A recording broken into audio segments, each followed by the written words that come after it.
क्या आप जानते हैं, एक छोटे से कीड़े ने चीन को हजारों सालों तक दुनिया की सबसे अमीर और शक्तिशाली सभ्यताओं में शामिल रखा था। कहानी शुरू होती है लगभग 2700 ईसा पूर्व से। चीन की महारानी लीजू अपने बगीचे में बैठकर चाय पी रही थीं। तभी शहतूत के पेड़ से एक छोटा सा कोकून उनकी गर्म चाय में गिर गया। पहले उन्हें लगा कि चाय खराब हो गई है, लेकिन जब उन्होंने उस कोकून को बाहर निकालना चाहा तो कुछ अजीब हुआ।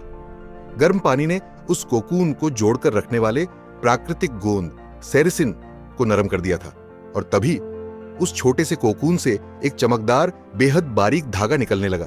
महारानी ने उत्सुकता में उसे खींचना शुरू किया, और देखते ही देखते वह धागा लगातार निकलता चला गया, इतना लंबा कि पूरा बगीचा मानो रेशम से लिपट गया हो। तभी लेजू के दिमाग में एक विचार आया, अगर इस धागे से कपड़ा बनाया जाए तो। कहा जाता है कि इसके बाद उन्होंने कई कोकून उबालकर उनके धागों को आपस में पिरोया और रेशम बुनने की शुरुआती तकनीकों को विकसित कराया। जब पहला रेशमी कपड़ा तैयार हुआ तो वह इतना मुलायम, चमकदार और शाही था कि चीन के राजाओं को तुरंत समझ आ गया, यह सिर्फ कपड़ा नहीं, यह सोने से भी कीमती हथियार है। धीरे धीरे रेशम चीन की सबसे बड़ी ताकत बन गया।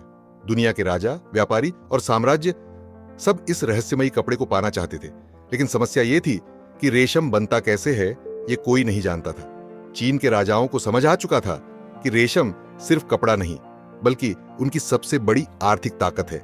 इसलिए उन्होंने एक ऐसा कानून बनाया जिसके तहत अगर कोई भी इंसान रेशम बनाने का रहस्य चीन से बाहर ले जाने की कोशिश करता तो उसे सीधे मौत की सजा दी जाती थी।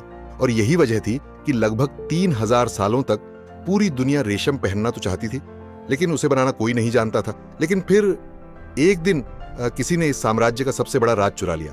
ना कोई सेना, ना कोई युद्ध, बस कुछ छोटे से अंडे, और चीन का हजारों साल पुराना मोनोपोली टूटने लगा।